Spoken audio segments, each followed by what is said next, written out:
그러니까 좁은 문으로 들어온 사람은 좁은 길 걸어가야 합니다. 그러나 들어와 놓고는 겁이 나서 걸어가기를 싫어해요. 그리고는 넓은 길을 기웃기웃거리면서 그래서 적당히 교회만 드나드는 분들이 계세요.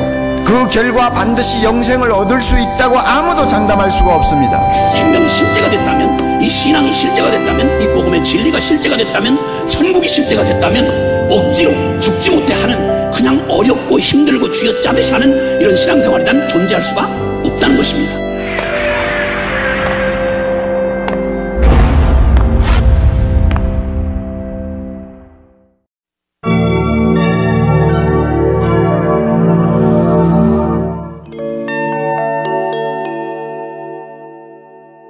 오늘 에스겔서 44장 15절로 31절까지 말씀 같이 읽도록 하겠습니다. 시작. 이스라엘 족속이 그릇 행하여 나를 떠날 때 사독의 자손 레위 사람 제사장들은 내 성소의 직분을 지켰은즉 그들은 내게 가까이 나와 수종을 들되 내 앞에 서서 기름과 피를 내게 드릴지니라. 주 여호와의 말씀이니라. 그들이 내 성소에 들어오며 또 내 상에 가까이 나와 내게 수종 들어 내가 맡긴 직분을 지키되 그들이 안뜰문에 들어올 때나 안뜰문과 성전 안에서 수종들 때에는 양털 옷을 입지 말고 가는 베옷을 입을 것이니 가는 배 관을 머리에 쓰며 가는 배 바지를 입고 땀이 나게 하는 것으로 허리를 동이지 말 것이며 그들이 바깥 뜰 백성에게로 나갈 때에는 수종드는 옷을 벗어 거룩한 방에 두고 다른 옷을 입을지니 이는 그 옷으로 백성을 거룩하게 할까 함이라. 그들은 또 머리털을 밀지도 말며 머리털을 길게 자라게도 말고 그 머리털을 깎기만 할 것이며 아무 제사장이든지 안뜰에 들어갈 때는 포도주를 마시지 말 것이며 과부나 이혼한 여인에게 장가들지 말고 오직 이스라엘 족속의 처녀나 혹시 제사장의 과부에게 장가들 것이며 내 백성에게 거룩한 것과 속된 것의 구별을 가르치며 부정한 것과 정한 것을 분별하게 할 것이며 송사하는 일을 재판하되 내 규례대로 재판할 것이며 내 모든 정한 절기에는 내 법도와 율례를 지킬 것이며 또 내 안식일을 거룩하게 하며 시체를 가까이 하여 스스로 더럽히지 못할 것이로되 부모나 자녀나 형제나 시집가지 아니한 자매를 위하여는 더럽힐 수 있으며 이런 자는 스스로 정결하게 한 후에 7일을 더 지낼 것이요 성소에서 수종 들기 위해 안뜰과 성소에 들어갈 때에는 속죄 제를 드릴지니라. 주 여호와의 말씀이니라. 그들에게는 기업이 있으리니 내가 곧 그 기업이라. 너희는 이스라엘 가운데서 그들에게 산업을 주지 말라. 내가 그 산업이 됨이라. 그들은 소제와 속죄제와 속건제 제물을 먹을지니 이스라엘 중에서 구별하여 드리는 물건을 다 그들에게 돌리며 또 각종 처음 익은 열매와 너희 모든 예물 중에 각종 거제 제물을 다 제사장에게 돌리고 너희가 또 첫 밀가루를 제사장에게 주어 그들에게 내 집에 복이 내리도록 하게 하라. 새나 가축이 저절로 죽은 것이나 찢어서 죽은 것은 다 제사장이 먹지 말 것이니라. 아멘. 하나님께서 성전에 돌아오셔서 이 성소에서 일할 수 있는 사람들을 다시 새롭게 주님께서 구분하는 것을 보게 됩니다. 하나님께서 어떤 사람을 쓰셔야 할지를 결정하는 것이죠. 하나님이 쓰시는 사람은 어떤 사람일까요? 세상이 쓰는 사람은 어떤 사람입니까? 우리는 세상에서는 능력 있는 사람을 우선적으로 구별해서 쓰는 것을 보게 됩니다. 누가 더 이 일에 적합한가? 누가 더 능력이 있나? 누가 더 소위 말해서 커리어가 화려하고 스펙이 좋나? 그런 것들을 가려 쓰겠지만은 하나님은 어떠실까요? 여러분 성경은 처음부터 끝까지 하나님이 쓰시는 사람들 얘기로 가득하지요. 어떤 사람을 쓰시는지 하나님께서는 아담에서부터 우리가 요한계시록에 이르기까지 누구를 쓰시는지를 이렇게 여러분들이 눈여겨볼 수가 있습니다. 어떨 때 하나님께서는 쓰시고 또 어떨 때 하나님께서는 그 사람을 폐하시는지 우리는 초대 이스라엘 왕 사울의 흔적을 보게 되고 또 그 뒤를 이은 다윗이나 솔로몬을 보게 됩니다. 그것을 올라가면 우리가 아브라함이나 이삭이나 야곱이나 요셉이나 비록 이스라엘의 족장사 구원사에 관한 얘기지만 그러나 하나님께서 어떤 사람을 들어 쓰시는지에 관한 것도 우리가 눈여겨볼 수 있는 대목들이 얼마나 많습니까? 우리는 어제 본문 말씀을 보면 하나님께서 왜 레위인들이 성소를 섬기다가 그들이 성소 밖으로 가서 다른 일을 하게 되는지를 살펴보았습니다. 그렇다면 성소의 일은 누가 감당해야 합니까? 성소는 물론 레위인들의 일이죠. 그러나 오늘 보면 이 본문 말씀은 레위인 가운데에서도 특별히 하나님께서 구별해서 쓰시는 사람들을 보게 됩니다. 레위인이라고 쓰는 것이 아니라 레위인 중에서도 사독 계열의 제사장들을 쓰겠다고 결정하신 것을 봅니다. 왜 하나님께서는 사람을 이렇게 분별해서 쓰시게 되었습니까? 오늘 그 말씀을 우리가 한번 다시 살펴보도록 하겠습니다. 15절 16절 말씀 한번 더 읽을까요? 시작. 이스라엘 족속이 사독의 자손 레위 사람 제사장들은 내 성소의 직분을 지켰은즉 그들은 내게 가까이 나와 수종을 들되 내 앞에 서서 기름과 피를 내게 드릴지니라. 주 여호와의 말씀이니라. 여기까지 잠깐 읽고 우리가 한번 보면 우리가 중요한 것은 이스라엘 족속들이 그릇 행하여 나를 떠날 때 사독의 자손 레위 사람 제사장들은 내 성소를 지켰다는 것입니다. 여러분, 레위인들도 일반 백성들을 따라서 떠남으로써 문제가 시작이 된 것이죠. 하나님을 섬겨야 할 사람들이 세상을 섬기는 사람들을 쫓아가는 것이 문제가 된 것이죠. 레위인은 구별해서 하나님께서 그들에게는 기업도 주지 않고 산업도 주지 않고 그들은 땅 분배에서 제외됐던 사람들입니다. 이 세상에 분깃이 없는 사람들이에요. 그리고 그들은 하나님께 올인하도록 부름받은 사람들이죠. 그런데 세상 사람들을 쫓아간 것이 화근이라는 것입니다. 세상 사람들이 사는 것을 부러워하고 세상 사람들이 살아가는 방식을 쫓아가기 시작하는 것이 얼마나 무서운 타락인지 몰라요.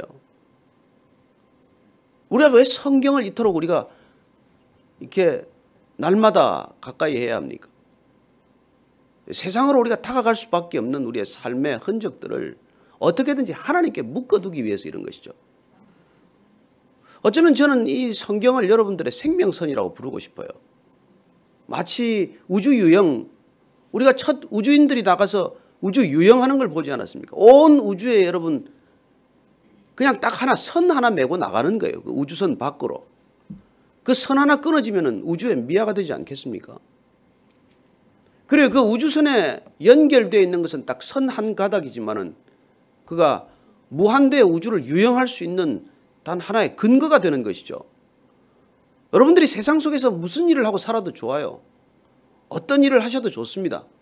그 일이 하나님께 묶여있기만 하다면. 여러분들의 산소 호흡기가 연결되어 있고 그 산소 호흡기가 끊어지지만 않는다면 여러분들은 어디서든지 살 수 있을 것입니다. 그러나 아무리 화려한 곳이라고 할지라도 아무리 높은 곳이라고 할지라도 그 선이 끊어져 있으면 여러분 얼마 못 갑니다.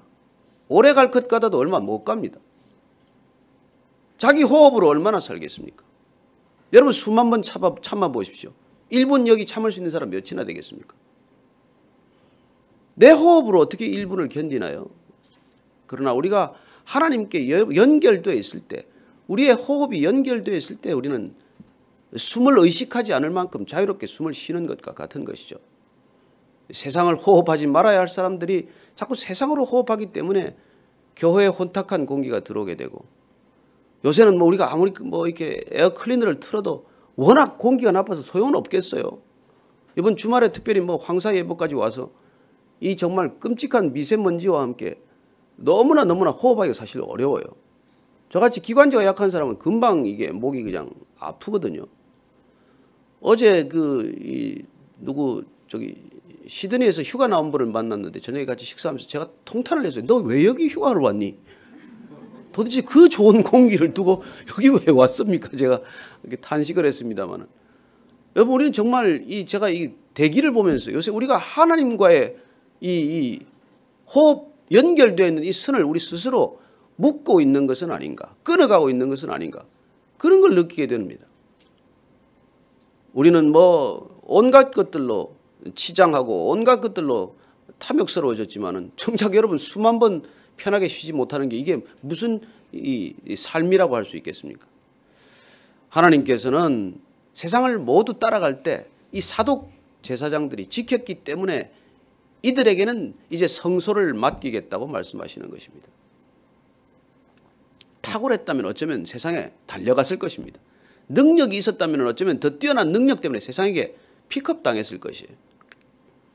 그래서 우리는 이 제자 단명, 미인 방명이라는 말이 있어요. 얼굴 너무 반반하게 생겨가지고 일찍 꽃이 꺾이는 것 같은 일들이 있지 않습니까? 너무 재능이 출중해가지고 세상 사람들한테 그냥 그 재주를 빼앗기는 사람들이 있어요. 안타깝죠. 재주는 있는데 명이 길지 않다. 얼굴은 예쁜데 그렇게 덕이 부족하다. 이런 얘기들이 나오는 까닭도 마찬가지예요. 옛날에 버린 제후답이 부모에게 효도한다는 말이 있어요. 다 산 중턱에 있어서 아무도 팔아먹지 않는 땅, 그 땅이 하나 남겨져서 그 집안을 지키는 문중의 땅이 된다는 말이 있듯이, 여러분 하나님께 붙들린 삶을 산다는 것은 이런저런 시류에 흔들리지 않는 삶을 사는 것이고, 온 세상이 그리 달려갈지라도 중심을 잃지 않는 삶을 말하는 것이죠. 저와 여러분들은 정말 하나님을 믿는다는 믿음 안에서 무슨 일을 하든 하나님께 연결되어 있는 삶을 살게 되기를 축원합니다. 묶여있는 삶, 고리가 풀리지 않는 삶, 그래서 어디를 가더라도 불안하지 않은 삶, 그게 하나님께서 쓰시는 사람이에요. 그래서 능력 있는 건 세상의 기준이고, 하나님께서는 순종하는 사람, 충성하는 사람, 그 사람을 쓰신다는 것입니다. 결국 이 사독 집안을 보면은 원래 아론의 후손이죠. 아론 중에서 엘르아살 아들 엘르아살의 후손들이 이 사독 계열을 이루게 됩니다. 그리고 여러분들이 나중에 보면 알겠지만은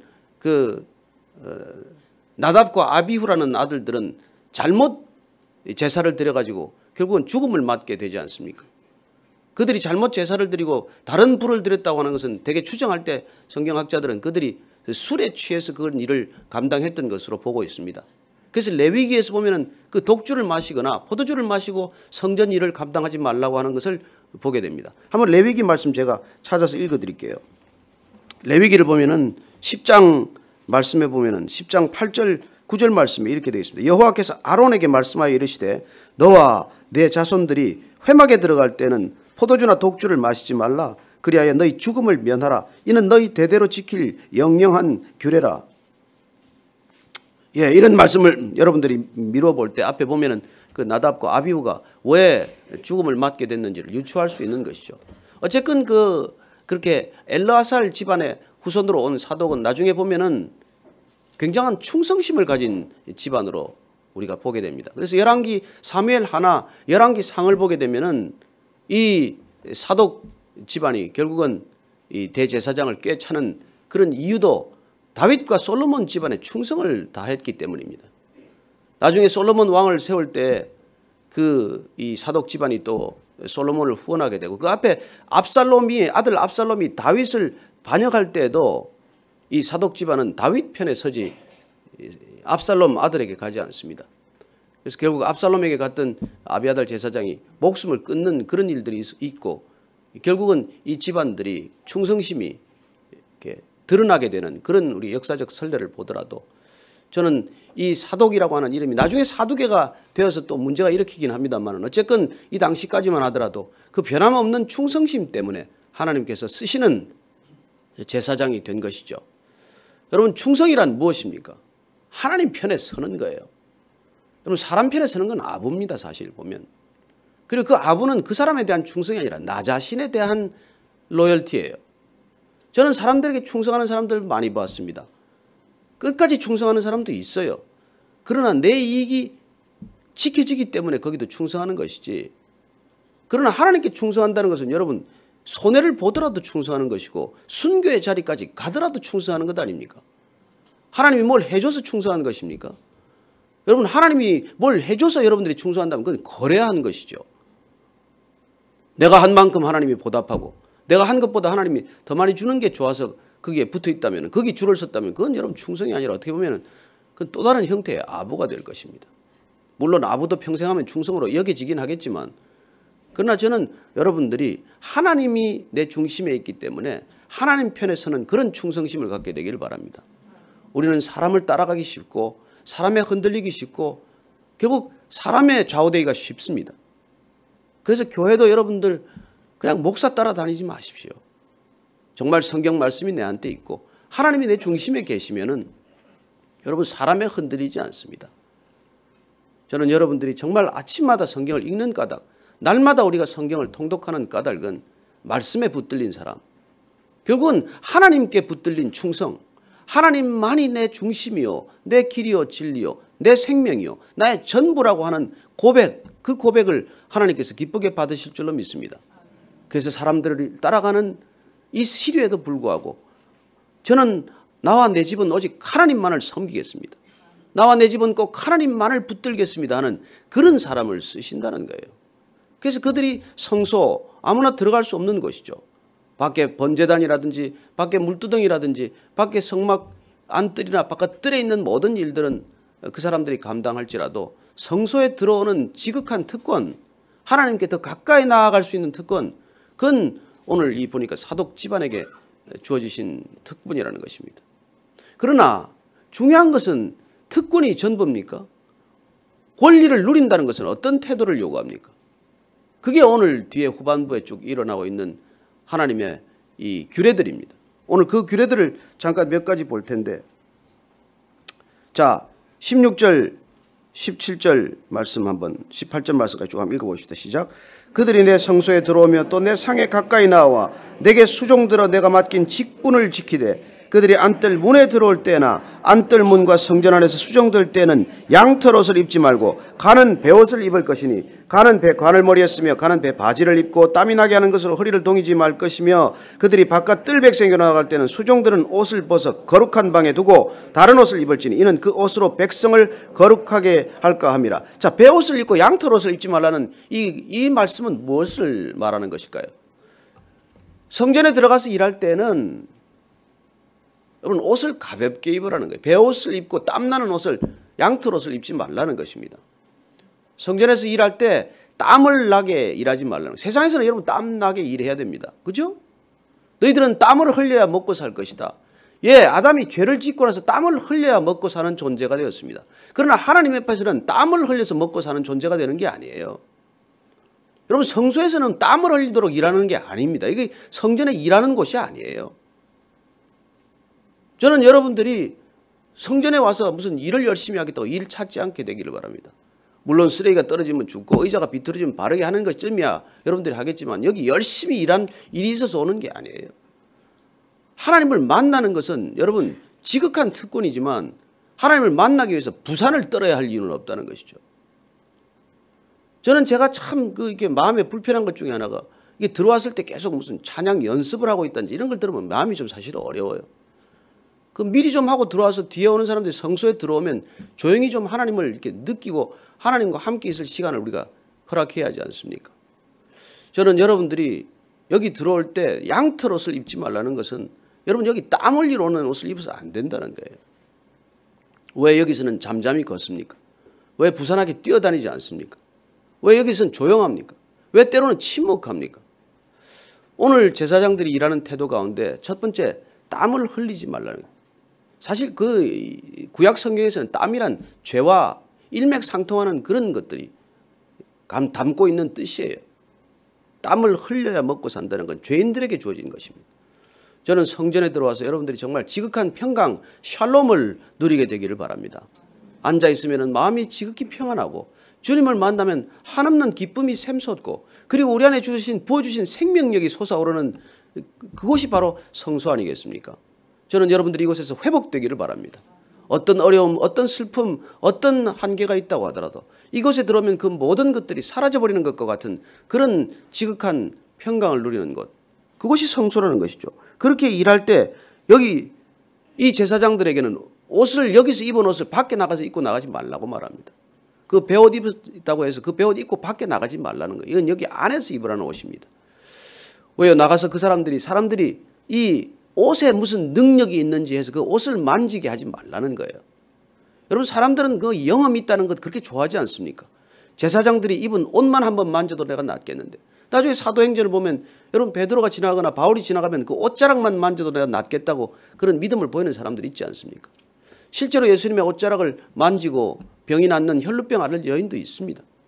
그러나 문제는 많은 다중들이 이게 영험이 있다, 혈액이 있다고 되면 그건 우상과 제물이 되는 것이죠. 마치 구린 옷뱀이 나중에 느우스단이 되어서 다 깨뜨려버리고 말듯이 그런 일들이 되는 게 하나님께서는 금하시는 일이라는 것이죠. 기도원의 갑옷은 어땠습니까? 그걸 만지면 좋겠다고 그 옷 자체가 나중에는 이 우상시 되는 그런 일들을 겪지 않습니까?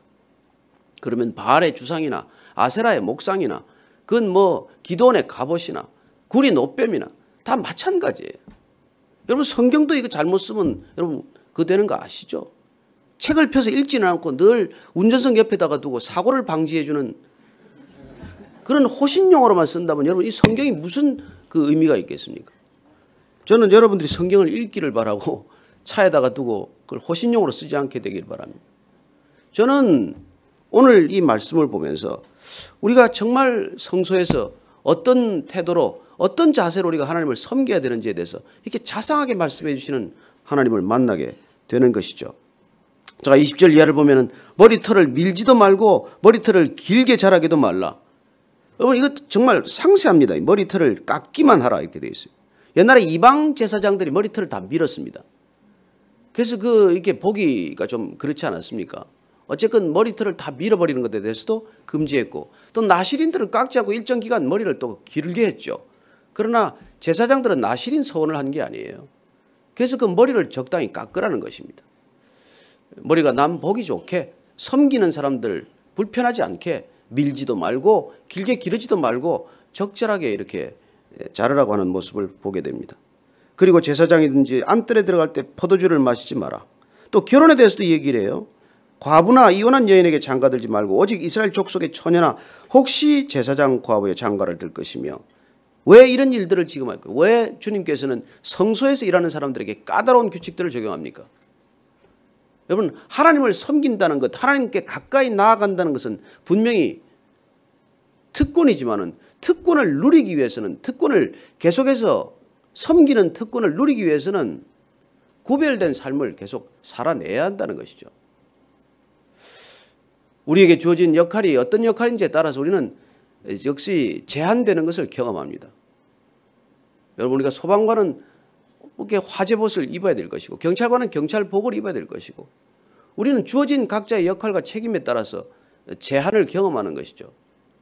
그래서 우리가 하나님께서 쓰임 받는다는 것이 분명한 특권이지만은 그러나 이런 책임과 이런 제한이 따른다는 것을 우리는 각오해야 하는 것이죠. 하나님이 여러분을 부르십니다. 우리 모두를 부르십니다. 우리 모두를 쓰시기를 원하십니다. 그러나 누구를 택하시고 누구를 쓰시고 누구를 오랫동안 하나님께서는 쓰시기를 원하십니까? 이런 하나님께서 원하시는 것들을 이루기 위해서 이런 제한들을 스스로 받아들이고 이걸 기쁨으로 순종하는 사람들은 끝까지 쓰임 받을 거예요. 그러나 이걸 박차버린다면은 그래요. 마치 우리가 이 성소를 섬기다가 바깥 뜰로 쫓겨나간 레위인들의 모습이 되겠죠. 저는 여러분들이 하나님께서 부름받았기 때문에 쓰임받기 시작했기 때문에 끝까지 하나님께서 원하시는 이 놀라운 충성의 태도를 버리지 않게 되기를 바랍니다. 보니까 머리털 하나 깎는 것, 옷 하나 입는 것, 그리고 결혼하는 것 이것 어느 하나 분리되어 있지 않습니다. 결국 하나님께서 말씀하시는 것은 제사장의 삶, 성소에서 하나님을 섬기는 삶, 하나님을 가까이 하는 삶은 일상 모든 삶의 흔적 가운데 거룩의 모습을 잃지 말라는 것이죠. 그것이 결혼이건 결혼 왜 합니까? 여기 제사장은 결혼하는 목적도 분명해요. 왜 우리가 옷을 입습니까? 화려한 옷을 입기 위해서가 아니고 우리가 무슨 브랜드를 입기 위해서가 아니고 하나님을 섬기기 위한 옷이어야 하고 하나님을 섬기기 위한 그런 옷차림과 몸가짐이어야 한다는 것이죠. 저는 여러분들이 아침에 예배 자리에 나올 때 머리 좀 빗고 오시게 되기를 바랍니다. 예, 너무 부수수하게 와가지고 옆에 있는 사람들이 시험에 들지 않게 하기를 바랍니다. 옷도 좀 깨끗하게 오면 좋지 않습니까? 저 주님한테 오시는데 여러분 저 데이트할 때도 좀 옷 갈아입고 가지 않습니까? 하나님한테 오실 때는 좀 좋은 옷 입고 오세요. 아침에 이렇게 가장 안 입은 옷 입고 오셔가지고 그러지 마시고 제가 볼 때는 조금 어떤 데는 아쉬울 때가 있어요. 뭐 화려하게 입고 오라는 뜻은 아닙니다. 오해하지 마시고 결국 이 일들은 내 백성에게 보십시오. 23절 거룩한 것과 속된 것의 구별을 가르치며 부정한 것과 정한 것을 분별하게 하는 일들 때문이라고 알려주고 계십니다. 그래 우리가 거룩한 것과 속된 것을 구별하는 것 그렇게 단순히 피상적인 구별은 아닙니다. 그렇지만 우리의 삶의 모든 태도와 우리 모든 중심의 모든 것들이 그를 드러내게 되거든요. 마음에 있는 건 드러나게 되지 않습니까? 우리는 소중하게 여기는 것들이 우리 안에 있으면 태도가 정말 거룩해지게 돼 있어요. 거룩하려고 애쓰는 게 아닙니다. 내 안에 거룩한 게 있기 때문이에요. 어떤 사람이 물을 가득 담아가지고 조심스럽게 누구에게 전달합니다. 물이 쏟아지지 않도록 하기 위해서 얼마나 조심해서 들고 갑니까? 바람 부는 날 촛불을 하나 들고 가도 그렇지 않습니까? 불이 꺼지지 않도록 그렇게 한 걸음 한 걸음 조심해서 가듯이 여러분 안에 소중한 게 담겨 있으면은 소중하게 살아가게 돼 있어요. 그게 거룩이에요. 내한테 안에 소중하고 귀한 게 없기 때문에 우리가 막 살아가는 거지, 안에 거룩한 게 소중한 게 있으면은 그냥 자연스럽게 거룩하게 사라지는 것이죠. 오늘 마지막으로 보면 시체를 가까이 하지 말라고 되어 있습니다. 이 옛날에는 시체가 이게 불결해지는 거기 때문에 제사장들은 시체를 만져서는 안 되는 거예요.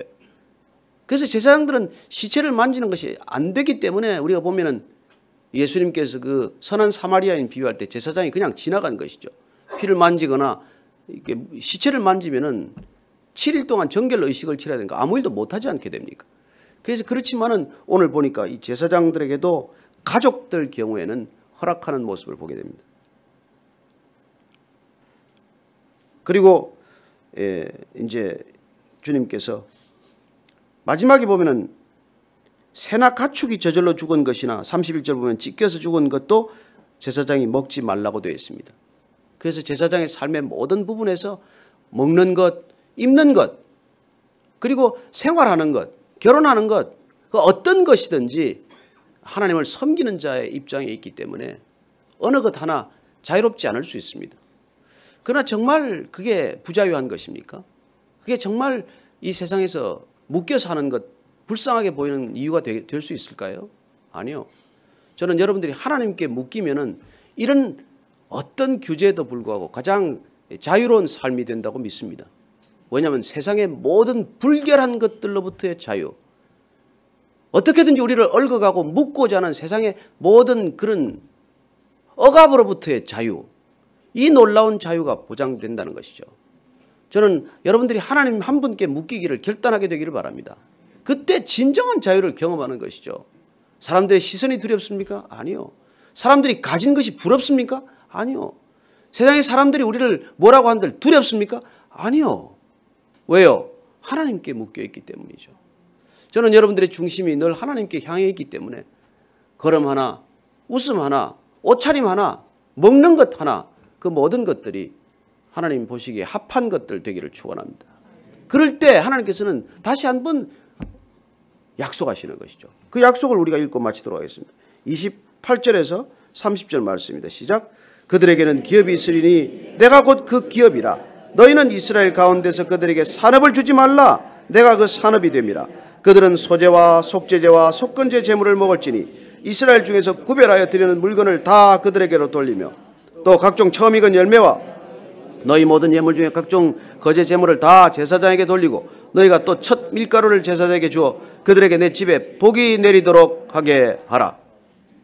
제사장들은 그 필요를 우리가 분깃이 세상에 분깃이 없는데도 불구하고 하나님께서는 모든 것들을 허락하십니다. 예수님께서 오셔서 산상수훈의 결론이 무엇입니까? 내가 먼저 하나님의 나라와 그 의를 구하라. 제사장적인 삶을 살아보라. 그리하면 하나님께서 내게 모든 것을 더하실 것인데 더하시지 않는지 한번 두고 보라. 그렇게 말씀하시는 거나 마찬가지죠. 저는 여러분들이 하나님을 섬겼는데 굶어 죽었다는 말을 안 듣는 걸 안심하게 되시길 바랍니다. 하나님을 섬겼다가 정말 겪지 못할 수치를 겪었다. 그런 일 없는 것을 여러분들 믿으시기 바랍니다. 하나님을 믿었더니 하나님을 섬겼더니 하나님을 어뜸으로 여겼더니 무엇보다 먼저 하나님을 구했더니 하나님께서는 필요한 것들을 다 주셨다는 것입니다. 그리고 여러분들에게 주어지신 또 하나의 특권이 있습니다. 그게 여러분들의 축복권이에요. 자, 그거 한번 읽으십시다. 신명기 말씀이죠. 민수기 말씀이죠. 민수기 6장 한번 찾아보십시오. 민수기 6장 22절에서 26절까지 큰 목소리로 한번 같이 읽고 마칩니다. 여러분들에게 주신 이 축복권 찾으셨습니까? 민수기 6장 22절에서 26절까지 큰 소리로 읽습니다. 시작. 여호와께서 모세에게 말씀하여 이르시되 아론과 그의 아들들에게 말하여 이르기를 너희는 이스라엘 자손을 위하여 이렇게 축복하여 이르되 여호와는 내게 복을 주시고 너를 지키시기를 원하며 여호와는 그의 얼굴을 내게 비추사 은혜 베푸시기를 원하며 여호와는 그 얼굴을 내게로 향하여 드사 평강 주시기를 원하노라 할지니라 하라. 아멘. 아멘. 여러분들 이런 축복권을 여러분에게 주셨습니다. 우리는 모두 오늘 주님께서 특별히 쓰시기로 결단한 사람들입니다. 하나님 우리가 먼저 기업으로 구했더니 하나님 당신 자신을 우리에게 기업으로 주셨고 놀랍게도 하나님을 필요로 하는 모든 사람들에게 우리가 축복하는 축복의 제사장이 된 줄로 믿으시기 바랍니다. 오늘 이 놀라운 권한을 여러분들이 놓치지 마십시오. 버리지 마십시오. 기억하고 쓰십시오. 자녀들에게 쓰십시오. 이웃에게 쓰십시오. 우리 모든 죽어가는 영혼들을 살리는데 마음껏 쓰실 수 있는 특권이 되기를 축원합니다. 오늘 같이 기도할 때 하나님 아버지 이렇게 주신 권한 우리가 누군가를 위하여 사용할 수 있는 제사장 되게 하셨사오니 주님 제사장적인 삶을 살아가는데 주님 한 번도 우리 마음 가운데 부족함이 없다는 고백이 날마다의 고백되게 하여 주옵소서. 한번 그렇게 기도하십시다. 하나님 아버지 감사합니다. 하나님께서 이미 차고 넘치게 주셨음을 믿습니다. 내 눈에 보이지 않지만 하나님께서는 부족하지 않게 이미 다 주셨다는 것을 믿음으로 믿음의 눈을 떠서 보게 하시고 듣게 하시고 깨닫게 하여 주옵소서. 하나님 먼저 하나님을 구하였더니 하나님께서 필요한 모든 것들 때를 따라 공급하시는 것을 경험하게 하여 주옵소서. 하나님의 백성들이 주님 목마르고 줄이지 않게 하시고 너희가 전심으로 나를 구하고 구하였더니 너희들이 나를 만나리라고 하셨사오니 주님 날마다 우리가 주님을 전심으로 갈망하고 전심으로 추구했더니 하나님 나와 동행하는 하나님 그렇게 우리에게 능력 있는 하나님 되셨음을 고백하게 하여 주옵소서. 우리에게 주신 모든 사람들을 축복하기를 원합니다. 하나님 복에 목마른 저들을 향하여 날마다 축복하는 제사장적 삶을 살게 하여 주옵소서. 우리 베이직교회 성도 한 분 한 분들의 삶이 제사장의 삶이 되게 하시고 거룩한 삶, 구별된 삶 되게 하셔서 날마다 누군가를 축복하는 흘러가는 축복의 통로 되게 하여 주옵소서. 하나님 아버지 감사합니다. 우리를 축복의 통로 삼아주셔서 감사합니다. 입을 열어 누군가를 축복하는 사람 되게 하시고 우리에게 주신 자녀들, 가족들, 이웃들 날마다 축복하는 제사장적 삶 놓치지 않게 하여 주옵소서. 이제는 십자가에서 그 축복을 선언하신 우리 구주 예수 그리스도의 은혜와 하나님 아버지의 무한하신 사랑과 날마다 우리 자신의 목마르지 않고 목마른 누군가를 축복할 수 있도록 우리를 기름 부으시는 성령님의 인도하심이 오늘 아론의 후예, 사독의 후예 그리고 믿음의 후예가 된 믿음의 가족들 한 사람 한 사람의 생애 위에 가정 위에 일터 위에 그리고 비전과 사명 위에 지금부터 영원까지 함께 하옵시기를 간절히 축원하옵나이다. 아멘.